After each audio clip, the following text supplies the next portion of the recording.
Nomad recalls his past when he was a member of Team Nowhere. His coach and the news reporter used to praise him with his friend that they make a perfect duo. Everyone in the town was proud of the perfect duo. The kids enjoy harvesting crops daily before powerful people took the town. The kids around town enjoy the time when Team Nowhere was still popular and the reigning team. That day the kids also take a picture of Joe and the whole team. That was the day where Gym Nowhere opens. In the present, Gym Nowhere is destroyed, only one part of the wall is left standing.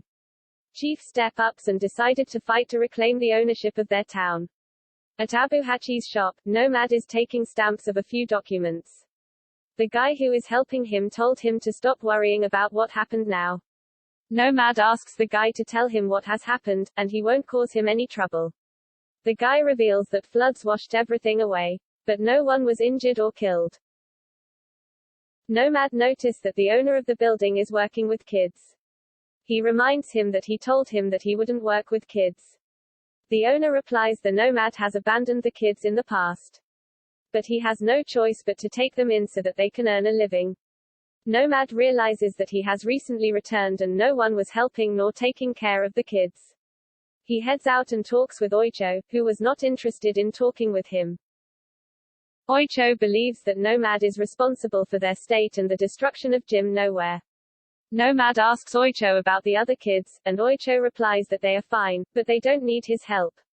Oicho also reveals that Sashio doesn't want to see Nomad, and everything has ended in the past. The two part ways and Nomad head to Gym Nowhere. He finds that everything has collapsed, and he retrieves the board written Nowhere. Nomad regrets why he has left the kids and everyone in this town.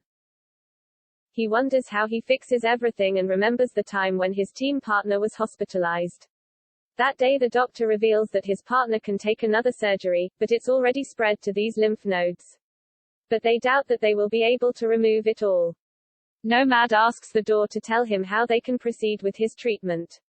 The doctor asks Nomad if his partner has a family, and Nomad replies that they are his family.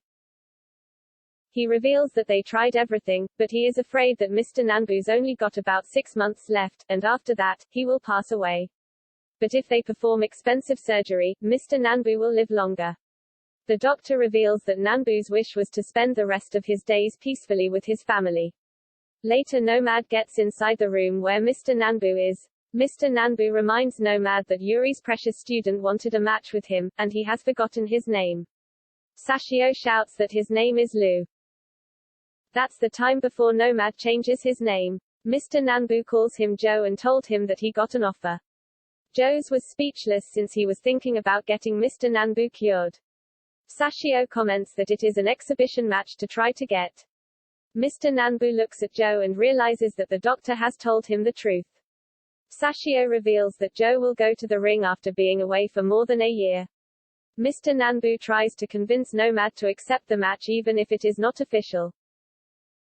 He reminds him that the kids are serious about it. Nanbu also told him to accept it as a gift to Yuri, who returned to the world of Megalobox. In the present day, Nomad realizes that was the last time he saw Mr. Nanbu. Sashio visits Nomad and beats him in sparring combat, and Nomad falls unconscious after receiving a heavy blow. Later, Nomad finds that Sashio is entering the underground boxing. Sashio lost his first fight, and Nomad decided to help him.